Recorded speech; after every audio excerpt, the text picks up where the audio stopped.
The Brewers' number one priority in this offseason and going into Sunday's baseball winter meetings is third base. We'll talk about options coming up next here on Locked On Brewers.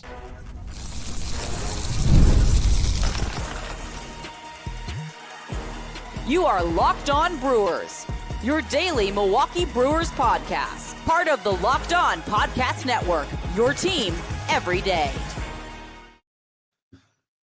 All right, there's a lot of names, a lot of different options. Some I like, some I absolutely don't want to see here. And a couple of names I would love, but it comes down to finances with the Milwaukee Brewers. Hi, everybody. Chuck Freeman, Locked On Brewers, part of the Locked On Podcast Network. We are your team every day. Good to have you along here on a cold December night in Wisconsin with the snow and all that. Cold is coming on for your boy right here. Voice is a little under the weather, but still, we are charging full ahead. You got the baseball winter meetings coming up beginning on Sunday. Baseball winter meetings are always interesting because for a while, you didn't hear any baseball news. And I'm talking about when I was growing up as a kid. You didn't hear any baseball news at all until the baseball winter meetings. They would gather in some warm weather spot, and there would be news, all sorts of news, trades, free agent signings. It all happened down at the baseball winter meetings. And then a couple of years, like 15 years, I want to say, it died. Somehow Major League Baseball is brought back. I think they made a concerted effort to say, I mean, you can't force these teams to make trades or make moves, but there's more emphasis on the winter meetings as opposed to how they are now. And what happens, the managers go down there, they discuss things. It's one big hangout. That's what it is. Some of the guys go golfing, you name it. They're in Dallas. A lot of trade talk, maybe over a bar. A general manager could run into another general manager in the hotel lobby. Say, oh, is that player available? Yeah. What are you interested in? Come up to my suite here and let's talk about this. Those things have been happening. There's been trades that have happened at a hotel bar. Two guys writing stuff down on a napkin, and a magic deal gets done. So we'll see what gets done for the Milwaukee Brewers. I don't think anything got done last year for Milwaukee, but it's either moves get made or the table is set for a trade or two down the line. And with the Milwaukee Brewers, I think, as I've said, the number one priority is third base. We'll get to that coming up next. Locked On Brewers is brought to you in part by FanDuel. Start the season with a big return on FanDuel. You place that $5 bet, and you get started with $150 in bonus bets if you win that $5 bet. So you're going to bet $5 on the Milwaukee Bucks later on tonight. Well, you're going to win that $5 bet. Easy as that. You're going to win that $5 bet, and you're going to get $150 in bonus bets in your account. Visit FanDuel.com to get started today. All right, third base options. Now, if you've been following me along on this podcast, that is the number one thing that I think the Brewers need to get done here in the offseason, because Ortiz is moving to shortstop. Unless you're going to go out and get yourself, I don't know, Bo Bichette to play shortstop. And to me, Bo Bichette is not even at this point, he's kind of on the downturn. I know I talked about him a couple of months ago, but I think that's some slippage off from Willie Adames right there. That's a downgrade from Adames. So I think the best possible move is to get themselves a third baseman, and Ortiz slides over to short. Now, who are some of those options? I've talked about Alec Bohm. Now, Alec Bohm, there's a couple of things, though, that kind of rubbed me the wrong way with him. And that's the reputation. I've heard him compared to being like the right-handed Jesse Winker. Now, Winker, when he was in Milwaukee, I don't think he caused any of that problems. That happened in Seattle, where he caused an issue. He wasn't around long enough to cause any problems. Just he was terrible at the plate, batting .199. But Alec Bohm sounds like he's got a reputation for being a powder, little immature, stuff like that. Jesse Winker things that we've heard happens with him. That would be one of the downsides. And it seems like Baum is kind of streaky. The more I've dug into some of the stuff with him, a little streaky. You know, he had a great first half last year and then a terrible second half. Finished with, 28 home runs. But I saw a run report on MLB Trade Rumors that he would be a clear fit for the Milwaukee Brewers. Yeah, I like Alabama, but the more I'm digging into this, maybe there is some question marks. Yeah, 28 years old. You wonder, how good is he really? Is he just a streaky hitter? Because we've seen those guys before in Milwaukee. Guys who can, I don't want one of those guys who can carry you for 2 weeks, and then for the next 3 weeks, you're wondering why the heck he's in the lineup. I don't want one of those guys. Okay, that was a Greg Vaughn back in the day. Greg Vaughn is going to carry you for a couple of weeks and then not show up for the next 6 weeks. Alec Baum, team control through 2026. So you'd have 2 years control of him. And that's it. But it sounds like Alec Baum's stock has dropped. The Mariners sound like they're interested in him. And I'm not completely writing this off just yet. I like him better than some of the other options out there. I'm not in love with him, but I like the fact that he can get me some power out of third base. Now, staying healthy, the attitude, if there is one there, we'd have to knock that one out. And he'd have to come in here and produce, obviously. And if I'm giving up, and obviously the chip you'd give up in return, in addition to Alec Baum, this is not a straight up Devin Williams for Alec Baum thing. There's a few other pieces too that I want. I mean, in no world am I trading, even though Baum was an all-star in the first half of the season, Devin Williams straight up for a guy who was productive for a half a season last year, still hit me 28 home runs. Sounds like the Mariners are interested in him as well. But yeah, a couple of red flags. I always give guys a chance though. When I hear that they had a reputation for being a powder or immature or bad reputation, you know, the Brewers have had guys like that who've come over to the Brewers side of things, and they've been great here. The Brewers, I'm not going to name names right now, but there's been guys who've come over to the Brewers with a little bit of reputation, and they have fit real well with the Brewers clubhouse. I don't know if that's going to be with Alec Baum, but I just want to throw that out there with him. A couple of other options the Brewers have. Well, it seems unlikely the Brewers would make a trade for Nolan Arenado. Now, I'd love Arenado 3 years ago. Just don't know what he's got left. The Cardinals games I've seen this year, and I covered them all when they played the Brewers at AmFam Field, looked a little slow in the bat. Hit that one grand slam against the Brewers in St. Louis, but he looked a little slow at the bat. The glove is there, just a little slow in the bat. He's got 3 years, $74 million left on his contract. That should not be a big deal. So you're talking $25 million. But I don't know if he'd be able to produce. I have a feeling his better days are behind him. I guess what I'm saying. Who knows? But he just looked a little slow through the zone with his bat last year. That's what I noticed. Who else? Suarez. Suarez had a bounce back year with Arizona. Free agent. Kind of fizzled out in Seattle, but he kind of recaptured things a little in Arizona.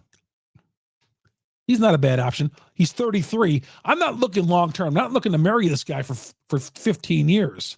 I just want a guy who can come in here for a couple of years so I can find some better options down in my farm system. Suarez. I like it. Now I just don't know what exactly he would command on the market. Who else? Gio Urshela? No. Absolutely no. Moncada from the White Sox? No. Pat Wisdom? Cubs? No, he was not tendered either. So those Urshela, Moncada, and Wisdom, 3 no-nos. Not interested. I want better than that over at third base. And as far as in-house candidates, nothing that excites me right now. I don't even want to hear about Tyler Black playing third base. And nobody else on that 40-man or anybody who's ready in the minor leagues is ready to play third base and give me the kind of production I want to replace Willy Adames. Now, I don't expect this guy to be completely like Willy Adames. You know, I guess me asking for a 35 home run guy might be a little much, but still, I'm not settling for anything less like a guy who's going to hit me 240, hit me 7 home runs. I don't want that over at third base. In-house options, no. Arenado, I think he's run out of gas. Alec Bohm, my best option right now. Unless you see something else better out there, let me know in the comments section. We'll talk about that in the next episode. Bergman, when he first dropped in free agency, that was my first option. And the price tag kept going up. Because at first, when he hit free agent mode, there were talk about him going free agency. It was like 4 years, $120 million. I was like, God, I'll take that for $30 million. And somebody came after, a lot of guys said, oh, why not just keep Adames? I still like Alex Bergman over Adames. I'll take Alex Bergman over Adames. 26 home runs last year, 31 years old. But he's going to command somewhere about $200 million. And the Brewers, as we know, because Rob Manfred wants to reinvent the game instead of fixing the financial structure of the game, he's more concerned. Manfred is more concerned with the golden at-bat rule and stupid stuff like that than actually having teams like the Milwaukee Brewers being able to compete on an even level financially with some of these other teams. So Bergman would be my number one option if the Brewers could afford him. All right, coming up next, we'll talk about Burnes, where he's headed. I want to touch on Goldschmidt as well. Now, we already got a first baseman, thanks to Rhys Hoskins picking up that $18 million option, which I'm sure went over really well. But we'll talk about, should the Brewers add another first baseman? And Goldschmidt, would that help fix their production problem that they lose with Adames? We'll get to that coming up next here on Locked On Brewers. Locked On Brewers, part of the Locked On Podcast Network. We are your team every day. FanDuel, get ready to tackle all the NFL action here in the last few weeks of the regular season. There's going to be some Saturday football eventually coming up here on the NFL. I love those Saturday afternoon games. And, playoff action as well. And we're getting right down to the end to decide who's going to make the playoffs. But get in on all the action on FanDuel. FanDuel, new customers can bet $5, excuse me, and get $150 in bonus bets if you win that $5 bet. FanDuel Sportsbook app gives you everything you need to place live bets in the NFL. I'm a big live bet guy. Look at me and look at an underdog, especially I've been burned once, and that was the Packers at home against Detroit. I got burned on that live bet. But, man, I've been rolling with the Chiefs getting down at home especially. The Chiefs get down or even on the road. I've ridden that one. I've ridden that train a few times on the live play-by-play that they have on FanDuel. I've checked out the stats, and I put my play in on the Chiefs. See who you like. Visit FanDuel.com today. Join. You get started again with the $150 bonus bets in your account when you place your first $5 bet. FanDuel.com. Never waste a hunch. Make every moment more with FanDuel, the official sportsbook partner of the NFL. Chuck Freeman here on Locked On Brewers, part of Locked On Podcast Network. We are your team every day. Great to have you along. Whether you're getting us on Google, Spotify, Apple, or you're getting us on YouTube, please go to YouTube, search Locked On Brewers, hit the subscribe button, hit the bell. That alerts you every time we drop an episode on Locked On Brewers. Heard from a guy from Virginia today, or it was yesterday. Heard from a guy in Amsterdam. And you never know where Brewer fans are. You just assume they're all in Wisconsin, but man, Brewers Nation is everywhere, and that's great. I mean, it's great since there's really not a lot of tradition with the Milwaukee Brewers. Some special moments, but no championships that really get us going. And by the way, a couple of things I want to point out here. I mentioned that Manfred, who says he's drawing a lot of buzz on that golden at-bat rule. I don't know who he's drawing that buzz from, but it ain't from the fans. Manfred, maybe you ought to fix the financial end of baseball so you don't have to resort to teams like, well, the Pittsburgh Pirates, who've got, what's that payroll? Last in the league. Maybe you can get everybody on the playing field instead of having to reinvent the game with putting runners on second base and shortening up the game and making the game, trying to make the game more competitive. I don't know. I love the game the way it is. You don't need to have the golden at-bat rule. But Roger Clemens, I want to point this one out. Roger Clemens made a good point. I saw this on Twitter. Roger Clemens says, so you mean to say if I got the base, I'm up there on the mound and there's the bases loaded and I strike out Ohtani, that the Dodgers can say, okay, we're going to use Ohtani again. And I got to get Ohtani out twice in a row? That's dumb. And that's smart. The Rocket Man making a good point there. There's a lot of good points to make against that golden at-bat rule. But that's one. Here, he said he'd have to get out Ohtani twice in a row. What are the odds of doing that? Or him not delivering a sac fly. Now people will say, well, you should have won the game earlier. No, we don't need to reinvent the game. Don't need to do that. By the way, Corbin Burnes, the teams that sound like are the front runner for him, the Mets and the Red Sox. Baltimore, I'm surprised Baltimore isn't re-signing him because I think you trade for a guy, and the Orioles are like, they're worse than the Brewers as far as financial. They don't spend any money, the Orioles. Sure, the guy in Locked On Orioles has got to be ticked off because his team's not spending any money. They trade for Corbin Burnes. They give up DL Hall and Ortiz. And now Burnes is just walking after 1 year. I'll tell you, if you're a big market, if you're a team like the Orioles, okay, you trade for Burnes, you should be in the market to re-sign him. But guess who's in the market for him? The Cubs, the Mets, and the Red Sox, shockingly. There we go, Fred Manfred. Oh, Fred Manfred. Fred Manfred's a sportscaster in Washington. Rob Manfred. There you go, Rob Manfred. Fix your game. Also, a year ago, Brewers signed Jackson Chourio to that long-term contract, one of the best things that they've ever done. Paul Goldschmidt, free agent. Now, we know that he's not the guy he was in 2022. And the Brewers are still enamored with this guy, even though his production is down a little bit. He hits well at AmFam Field.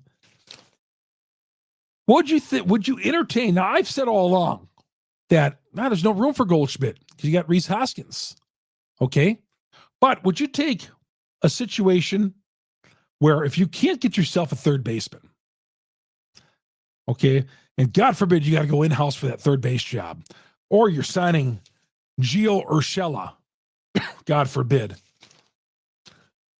would you look to make up for that Adames production by signing Goldschmidt and finding a way to get Goldschmidt and Rhys Hoskins in the everyday lineup? Hoskins has got to be in the everyday lineup.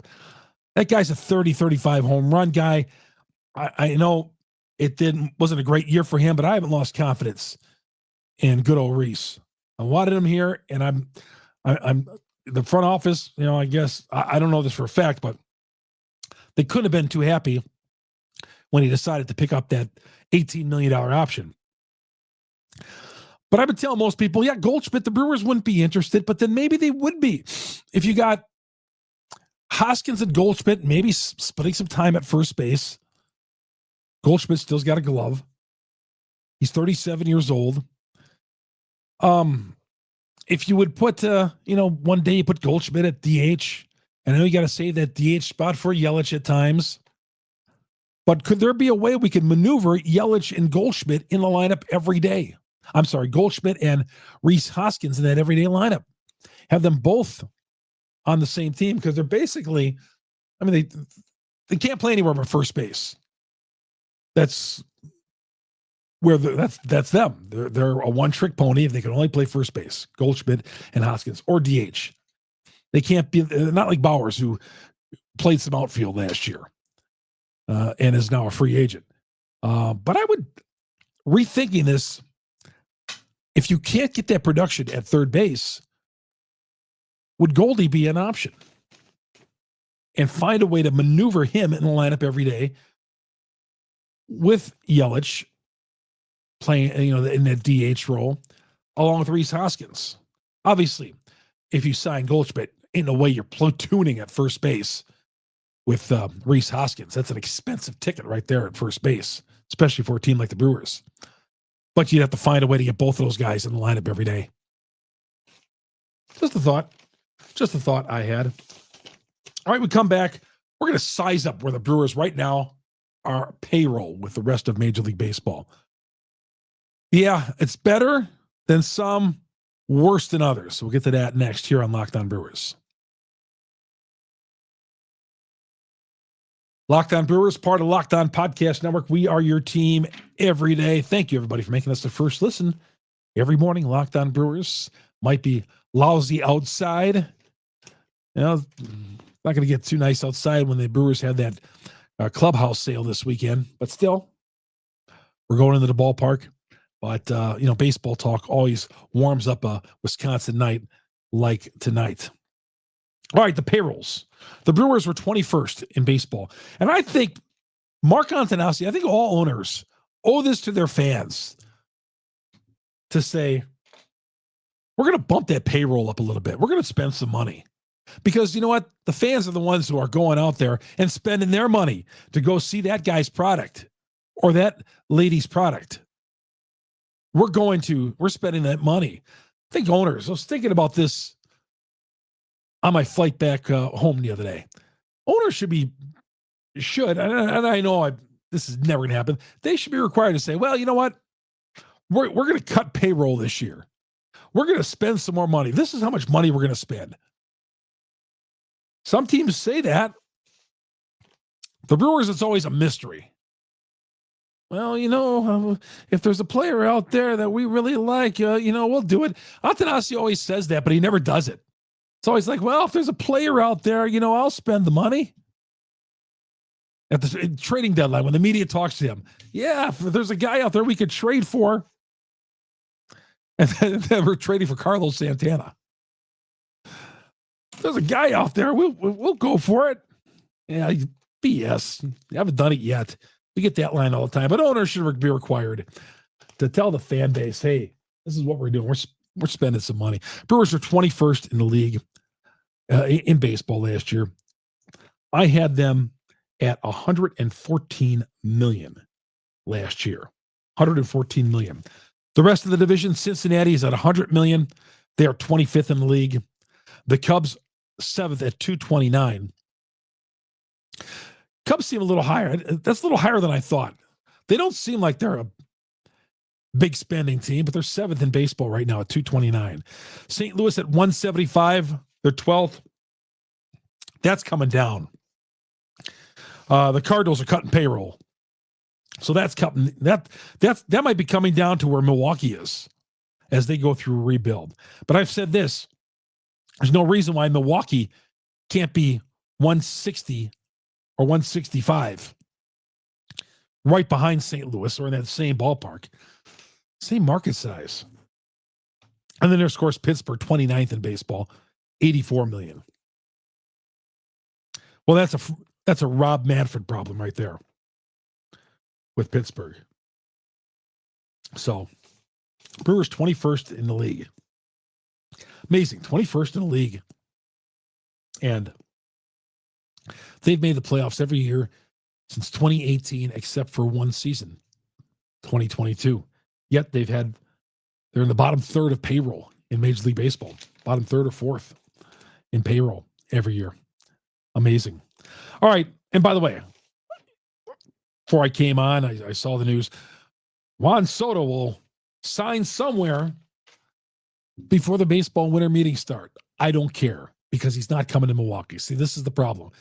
I can't get excited about Juan Soto. Oh, where is he going to go? The Yankees, the Dodgers. The Dodgers signed Blake Snell the other day, too. Shocking. Yeah, I can't get excited about Juan Soto where he's going to. Just don't sign in the National League Central. Just don't sign there. But where he's going to sign, what? So I can look at that contract that he's going to get, that and all the deferred money that somebody's going to give him. Think, oh boy, here we go. Yeah, great. Nice job, Yankees, buying your way to another a postseason bid. Oh, nice job, Dodgers. Oh, you won a World Series. I see you're going to continue to spend. I just can't get excited about where Juan Soto is going to sign. All right, that's going to do it. Chuck Freeman, Locked On Brewers. Thanks for making us your first listen to every day. For your second listen, catch my guy Sully on Locked On MLB. He's got all the hot stove news every day. Sully on Locked On MLB. Again, you get us on Google, Spotify, Apple, wherever you download your audio podcasts. I'm getting a running nose here. I caught a cold. I came back from Scottsdale and stepped into the cold weather, about 60-degree difference. And I think I caught a cold from that somehow. My body's not adjusting. Again, Google, Spotify, Apple on all the downloads, wherever you get your podcast. And, of course, please, our growing YouTube page. Search Locked On Brewers. Hit the subscribe button. Hit the bell. That'll alert you every time we drop an episode here on Locked On Brewers. Man, you guys are the best. Keep the comments coming on YouTube, Twitter, wherever you want. Follow me on Twitter, Chuck Freeman, FREIMUND. Talk to you tomorrow, everybody. Chuck Freeman, Locked On Brewers, part of the Locked On Podcast Network. We are your team every day.